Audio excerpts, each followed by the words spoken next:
Bom, vamos começar. Bom dia, gente. Espero que todos estejam bem. Vamos começar a nossa aula, né? A discussão do nosso texto. Gosta desse slide que a gente vai discutir também amanhã diretamente do texto, né? Que eu espero que vocês estejam lendo. Discutir a questão da integração e da inclusão. O que são esses dois conceitos, né? Dentro da realidade escolar hoje. Então, a gente vai começar a nossa disciplina discutir esses dois conceitos, o que é integração e o que é inclusão. Então, o objetivo dessa nossa primeira aula seria, nós teríamos dois objetivos. O primeiro seria reconhecer os diferentes paradigmas educacionais que orientam o campo da educação especial no contexto educacional brasileiro, né? E definir o conceito de integração e conclusão. Nós precisamos dar conta, né, desses dois objetivos no dia de hoje, nosso primeiro sábado. Nós teremos 4 sábados e hoje é destinado a gente dar conta desses dois objetivos aí, certo? Então, primeiro, o primeiro texto da seleção de textos que eu fiz para a gente estudar, ele é de Chicões Soares e tem como título Compreendendo os conceitos de integração e inclusão. Então, o processo de integração e inclusão das pessoas portadoras de necessidades especiais é o que vai discutir nesse texto, certo? Então, a gente vai ver que ele parte desde a seleção natural para além da seleção biológica dos espartanos, que eliminava as crianças mal formadas ou deficientes, né? Passando pelo conformismo piedoso do cristianismo até a segregação e a marginalização operadas pelos exorcistas, ex-conjugadores da Idade Média. A perspectiva da deficiência andou sempre ligada a crenças sobrenaturais, demoníacas e supersticiosas, que culminavam em dois tipos de atitudes. Um tipo de por um lado, a proteção e o assistencialismo, né, que isso vigorou por muito tempo, e o outro, por outro lado, a eliminação, a destruição, o menosprezo. Então, a questão da inclusão passa por isso. Isso vai estar lá na primeira página do texto, essa discussão. Certo? Então, transformação ao longo da história. O que foi que aconteceu ao longo da história com essa questão da inclusão? Então, nós vamos ver primeiro na antiguidade, na Grécia e na Roma. Então, está lá na primeira, também na primeira página do texto, começa a discutir isso aí, né? Então, as pessoas com limitações funcionais ou com necessidades diferenciadas, né, elas eram rejeitadas e abandonadas à própria sorte. Nós tínhamos que ver que nessa época, né, tanto em Roma como na Grécia, o objetivo maior era formar o soldado, né, formar a pessoa para as guerras. Né? Então, a pessoa com deficiência sequer era considerada como um ser humano. Né? Então, é muito triste a gente pensar isso hoje em dia. Né? E, em muitos casos, o direito à vida era suprimido, essas crianças eram sacrificadas. Então, práticas de exclusão e eliminação eram aceitas socialmente, isso era comum na época. E os autores vai trazer essa discussão lá entre a primeira e a segunda parte, a segunda página do texto. Na Idade Média, entre o advento do cristianismo, as transformações políticas, administrativas, a divisão do poder decisório entre a nobreza e o clero, então, com isso aí, né, ganha-se uma nova configuração. Né? Então, a visão sobre a pessoa com deficiência sofre uma pequena transformação, né, sobre os dogmas cristãos. Então, a Igreja Católica ela passa a condenar a prática de extermínio, né, dessas pessoas. Então, elas veem essas pessoas como criaturas de Deus, passam a ser vistas como criaturas de Deus e que tinham direito à vida. Então, a sociedade ela passa a suportar, né, essa palavra é tão forte, né, mas realmente é o que se fala, a sociedade passa a suportar o convívio com pessoas doentes, deficientes mentalmente, né, atentadas. Então, assim, já é uma evolução. Com o advento do cristianismo, traz essa evolução. Né? Já não seja uma inclusão, mas uma aceitação enquanto pessoa, né? Enquanto criatura de Deus que tem direito à vida.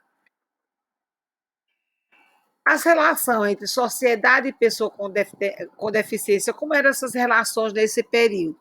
Então, o sentimento que prevalecia, que sentimento era esse? Sentimento de piedade e caridade, né, permeiam a relação, concebidos como eles eram concebidos como seres inferiores, as pessoas que nasciam portadoras de deficiência eram concebidos como seres inferiores, mantidos à margem do convívio social, então eram trancadas em seus lares, com suas famílias, no convívio familiar, eram seres improdutivos, sem trabalho ou renda, né? O trato social com desprezo e pena, e não participava do mundo produtivo, né? Então não participava do mundo produtivo. Então ele não tinha esse lugar na sociedade, né? Era esse direito. As primeiras escolas, como é que essas primeiras escolas para atender essas crianças especiais? Era voltado, em primeiro plano, para os deficientes sensoriais, porque, porque à época era comum os surdos, né, cegos, ilustres, assim como era relativamente fácil encontrar cegos com memória excepcional, que cantavam, que conheciam música, que faziam uma série de maravilhas. Vocês vão ver essa citação lá na página 1, né, os slides, entre parênteses está o número da página onde foram retiradas essas citações do texto, certo? Em meados do século XX, lá por volta de 1950, observa-se um movimento que tende a aceitar as pessoas portadoras de deficientes e integrá-las tanto quanto possível à sociedade. Então, começa um movimento, embora que discreto ainda, né, de integrar essas pessoas na sociedade. Tem início a visão de que é necessário que se veja a pessoa com deficiente como uma pessoa de direitos e deveres iguais aos demais seres humanos, né? Então, daí precisariam se oferecer condições, né, para que essas pessoas elas participassem e fossem inseridas na sociedade. Introdução do princípio de normalização, certo? Isso aí vocês vão ver lá na página 2 do texto, né? Que vai falar sobre do monopólio médico para a ação integrada, isto é, o que é isso, né? O que antes era feito somente pelo médico, agora é feito pelo médico em conjunto com a equipe multiprofissional. Então, antes, se era só o médico, a pessoa, a medicina, que daria conta de trabalhar com esse sujeito portador de deficiência, agora passa-se a aceitar, a se discutir, né, que é necessário uma equipe multiprofissional e para atender melhor essa pessoa com deficiência, de acordo, inclusive, com suas limitações. Da instituição como recurso dominante para a instituição como parte dos recursos da comunidade. Né? Do controle governamental centralizado à descentralização de decisões, no sentido de que as decisões não passam mais a pertencer unicamente ao governo, mas são divididas com organizações não governamentais.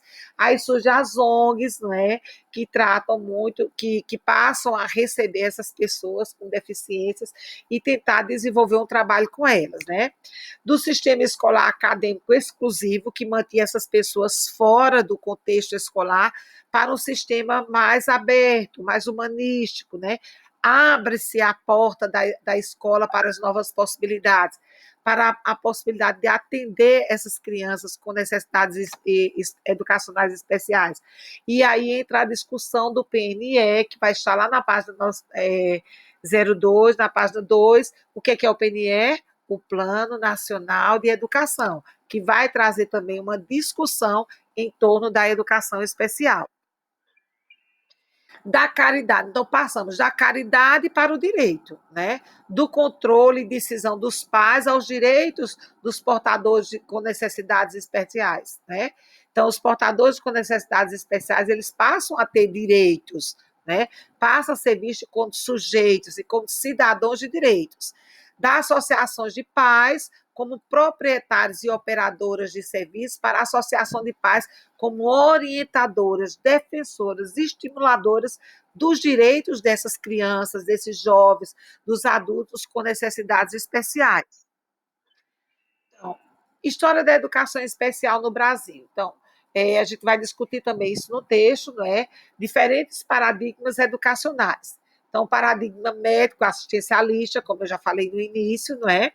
Que foi o primeiro paradigma, o paradigma de serviços, que buscou trazer, ofertar serviços a essas pessoas portadoras com deficiências, né? E foi exercido principalmente logo no início, depois da década de 1950, entra em cena as ONGs, que passam a fazer parte, né, desse contexto e oferecer esses serviços, né, ao paradigma de suportes, né, que até hoje ele é vigente, só que a gente tem uma visão mais abrangente disso aí.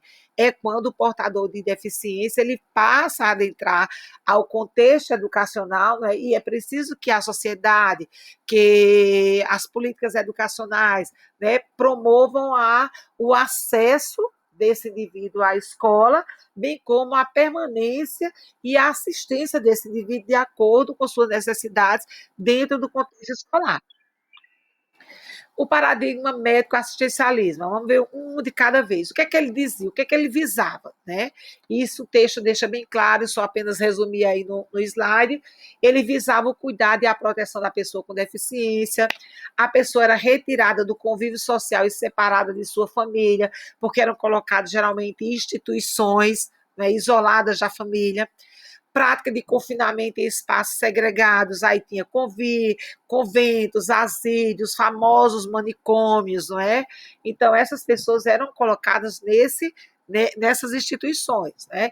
E a gente chama isso aí que esse era o que? Eram as características do paradigma médico assistencialista.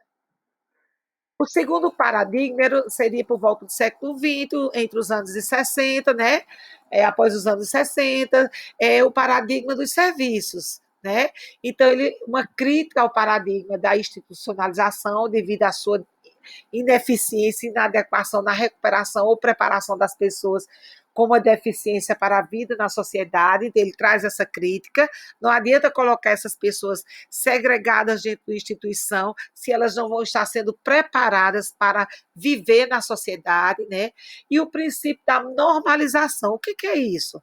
Procurar, procurar formas de atuação junto aos deficientes, visando ajudá-los a adquirir as condições e os padrões de comportamentos mais próximos possível do que é socialmente determinado como normal. Vejam aí que a gente vai fazer essa crítica, que os autores vão fazer essa crítica lá no texto, né?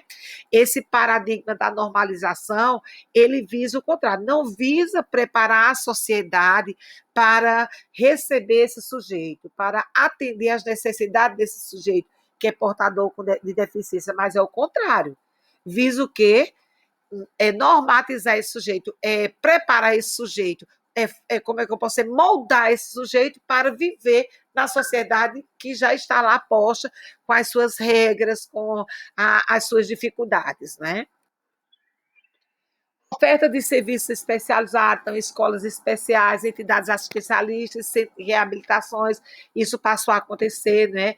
Integração parcial, o que é isso? Comportamento ou grau de aprendizagem definido como padrão para o aluno poder tentar ser integrado em uma classe especial, criada dentro das escolas regulares ou em classes comuns. Então, o aluno ele passa já, nesse período histórico, o aluno ele passa, o aluno ele passa a atuar no contexto educacional, ele passa a fazer parte da escola, ele adentra a escola, né?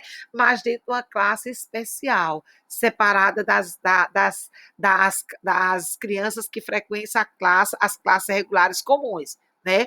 É o que chamava de integração parcial, ou sistema cascata, que ele explica bem direito, os autores vão explicar bem direitinho isso no texto. Certo? O paradigma de suporte, que era o terceiro paradigma, a partir da década de 80, né, que é o conceito da inclusão. Lembrando que depois da década de 80, o Brasil passa pelo quê, gente? Pelo período de redemocratização, vem a Constituição de 1988, que prega os direitos do cidadão, né, de todos são iguais diante da lei. Né? Então, esse paradigma ele está dentro desse contexto, certo? Garantir o acesso imediato e restrito e contínuo dos alunos com necessidades especiais a todos os espaços comuns da escola regular. Oferta de uma rede de suporte e apoio para auxiliar no processo da inclusão educacional. Então, esse portador de deficiência ele não passa a ser visto só como cidadão de direito igual aos demais, mas também que o poder público, né, e a sociedade precisa garantir a inclusão deles, desse sujeito portador de deficiência dentro do sistema educacional e auxiliá-lo de forma a incluí-lo nesse processo. Isso a partir da década de 80. Então, tem uma citação de Sazarsky, em 1997, que ele diz o seguinte: a ideia de integração surgiu para derrubar a prática de exclusão social, a que foram submetidas as pessoas deficientes por vários séculos. A exclusão ocorria em seu sentido total, ou seja, as pessoas portadoras de deficiência eram excluídas da sociedade para qualquer atividade, porque antigamente elas eram consideradas inválidas, sem utilidades para a sociedade e incapazes para trabalhar, características essas atribuídas indistintamente a todos os que tivessem alguma deficiência, né? Então, esse paradigma, né, ele passa a discutir isso aí, né, que as pessoas passam a ter, né, elas precisam ser deixadas de ser excluídas da sociedade, excluídas do sistema educacional. Só que esse paradigma de integração ainda não é o que a gente defende hoje como inclusão, né? Ele ainda está muito presente dentro das escolas, dentro do chão da escola. A gente ainda vê muita integração e pouca inclusão, né? Porque a inclusão ela exige o quê? Mudança, né? Estruturação do aparato escolar, da sociedade como todo, não é? Para atender às necessidades desse sujeito que se porta de forma diferente, que apresenta limitações que os demais não têm. Então, a sociedade, o sistema educacional, ele precisa estar aparelhado para atender às especificidades desses sujeitos. E o paradigma de integração vai por aí, a ideia, certo? O processo de integração também pode ser definido. Aí vem outro, né, que Freire, citando Machado, de 1988, ele diz o seguinte: o processo de integração também pode ser definido como aquele que tem por objetivo incorporar física e socialmente as pessoas portadoras de deficiência, a fim de usufruir dos bens socialmente produzidos, habilitando-os, oferecendo-os os instrumentos contemporâneos para o exercício da cidadania. Não é? Então, não é só colocar essas pessoas para participar da sociedade, incluí-las no sistema educacional.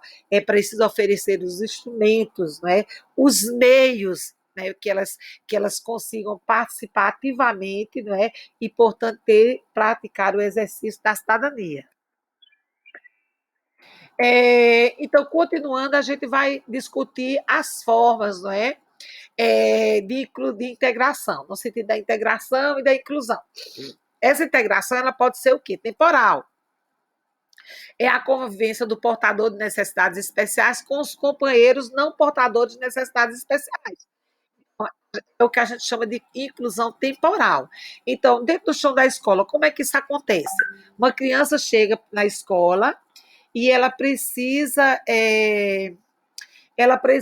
ser incluída. Então, a gente não vai pensar se uma criança, por exemplo, lá na escola que eu dirijo, é uma criança que chega, por exemplo, com 7 anos, mas ela nunca foi na escola, porque a família nunca se sentiu à vontade, porque a família nunca confiou, sempre teve medo, por conta às vezes são crianças que têm a saúde debilitada. Aí eu vou pegar uma criança com 7 anos e vou colocar ela lá na educação infantil, porque ela nunca frequentou a escola? Não, a integração temporal diz que ela tem direito, né, de participar, de ser incluída num ambiente, numa classe, né, de ser recebida, de conviver com alunos que têm a mesma idade que ela, né, independente das necessidades e dificuldades que ela tem, né, mas ela tem direito a essa integração. Integração institucional, o que acontece? O que é isso? Oferecer condições favoráveis na sala de aula regular que facilite o processo de ensino-aprendizagem. Dessa situação vai depender de 3 situações básicas. Isso aí vai estar na página 4 do texto. Primeiro, a característica do portador de necessidade especial, né? Ela é compatível com o quê? Quais são as dificuldades? Quais são as especificidades dele? Primeiro tem que ver isso, né? Então, a compatibilidade desse portador de necessidades especiais é quase a oportunidade de ensino e aprendizagem.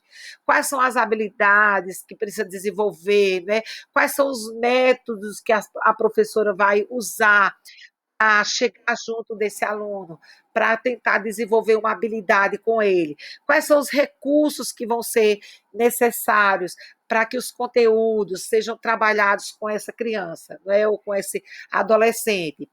E os serviços e recursos especiais que devem ser oferecido a esse portador de necessidades especiais. Nas nossas escolas é o quê? É a figura do cuidador, porque tem crianças que necessitam da figura do cuidador, é a sala de recursos, né? Que lá onde a criança vai ter no horário oposto ao ensino regular, ela vai ter direito ao AE, que é o atendimento educacional especializado, que a gente vai discutir isso lá nas aulas mais para frente, onde ela vai ter aquele atendimento individualizado com um professor especialista na área, que vai ajudá-la, né, a desenvolver os conteúdos, né, que ela está lá recebendo, sendo trabalhada lá no ensino regular, na sala de aula regular. E a integração social, que se refere ao quê, gente? Ao relacionamento entre a criança, portador de necessidade especial, e seus companheiros não portadores de necessidades especiais num grupo, né? Então, essa integração, ela é importante para a criança, né? Conviver com outros, né? Com outros que não têm uma deficiência, tanto é bom, e os estudiosos dizem isso, né? Mantoan diz muito, é uma das autoras que defende isso, que não só é bom para a criança que é portadora de necessidade especial, mas também é bom para as demais crianças que não são portadoras. Há um crescimento desse convívio social. Né? Então, para Mantuan 98, ela diz o seguinte: se traduz por uma estrutura que deve favorecer o ambiente o menos restritivos possível, dando oportunidade ao aluno em todas as etapas da integração para transitar no sistema da classe regular ao ensino especial e vice-versa, o que, se ao contrário, dificilmente acontece, como nos mostram os estudos realizados. Certo? Saiu uma citação de Mantuan, que vocês vão encontrar lá na página 4 do nosso texto. Sazasky também ela acrescenta que a prática da integração social ocorria e ainda ocorre de três formas a saber, está lá na página 6. Primeiro, pela inserção pura e simples das crianças, né, portadoras de necessidades especiais, não é? Dentro das escolas. Então, primeiro por isso, certo? Sem que haja nenhuma modificação, né? Sem a utilização de espaços físicos adequados, de programas e serviços adequados para essas crianças. Então, há essa primeira exceção. Há uma exceção, né? E isso é bem comum acontecer, da escola não estar preparada, ela não é modificada, nem a escola nem a sociedade, para atender esse portador de necessidade, essa pessoa com necessidade especial, né? A segunda maneira, a segunda forma disso acontecer é pela inserção daquelas pessoas com necessidades especiais que necessitavam ou necessitam de alguma adaptação específica no espaço físico comum ou no procedimento de atividades comuns, a fim de poderem só então estudar, trabalhar, enfim, conviver com as pessoas não portadoras de necessidades especiais. Então, a gente precisa primeiro ensinar, adequar, adaptar esse sujeito para que ele possa conviver com outras pessoas que não são portadoras de necessidades especiais. A autora vai defender isso, que isso pode acontecer, né? E a inserção dessa pessoa com necessidades especiais em ambientes separados dentro de sistemas gerais. Por exemplo, as classes que atendiam as crianças especiais, as escolas que atendiam as crianças especiais, né? Então, a autora defende que a integração acontece dessas três maneiras aí. O processo de inclusão das pessoas portadoras de necessidades especiais.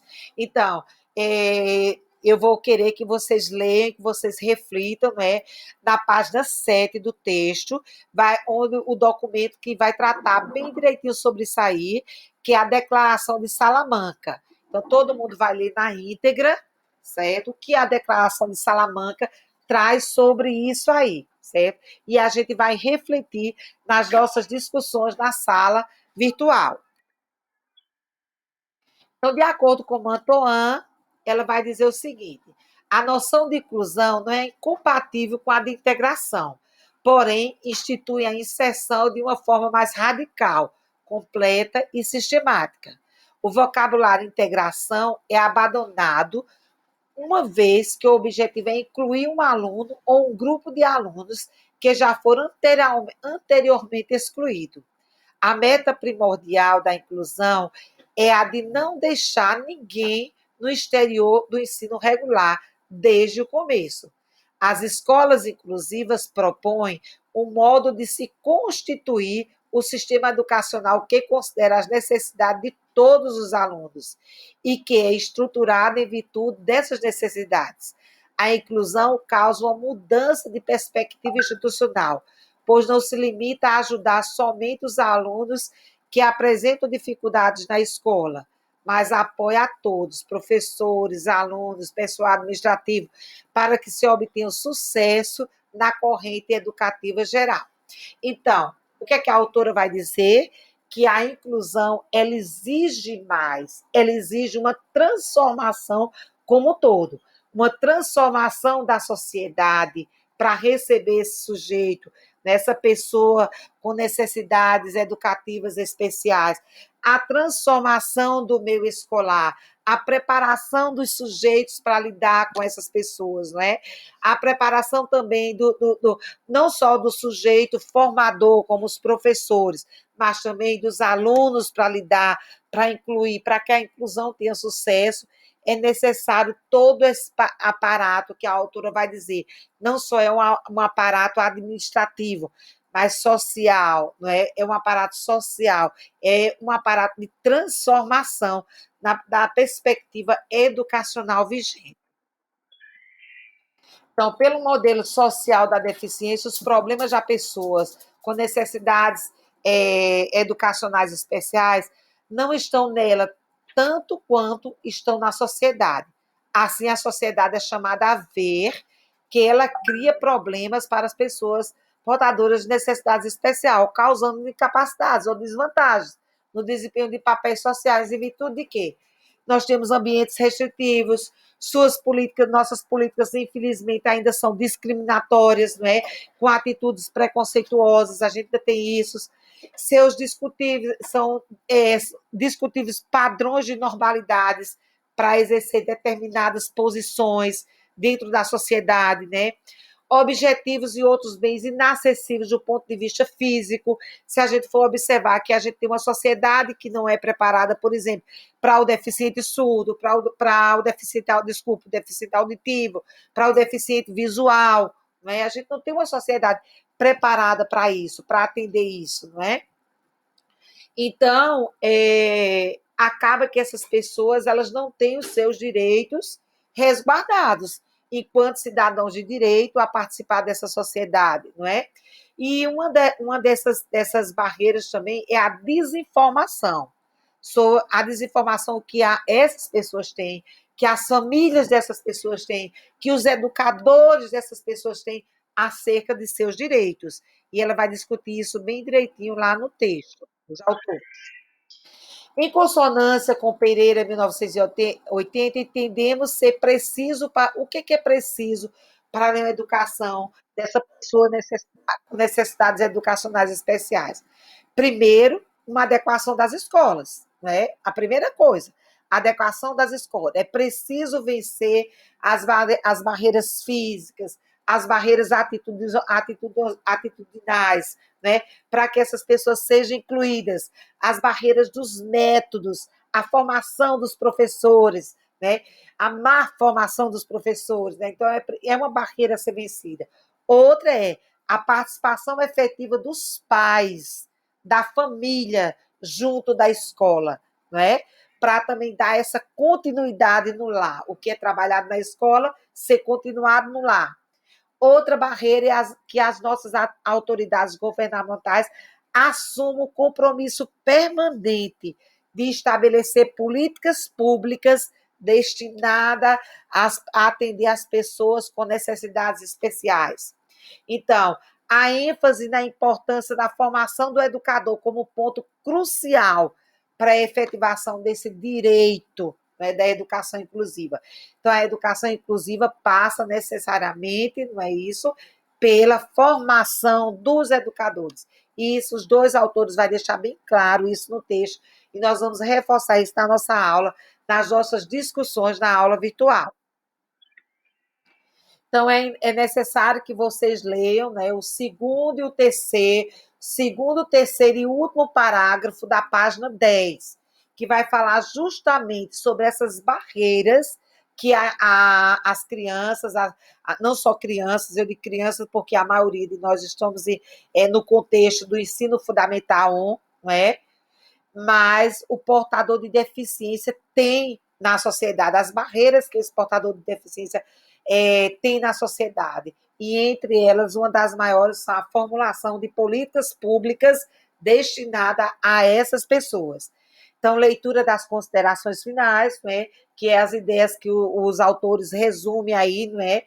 Desde os paradigmas de inclusão, de integração, passando por esses dois até os dias atuais, e também a questão das barreiras que nós enfrentamos hoje na sociedade em relação à inclusão das pessoas com necessidades educacionais especiais no contexto educacional brasileiro e mundial. Gente, o texto trata aí dessas questões, né? Mas os slides ele não substitui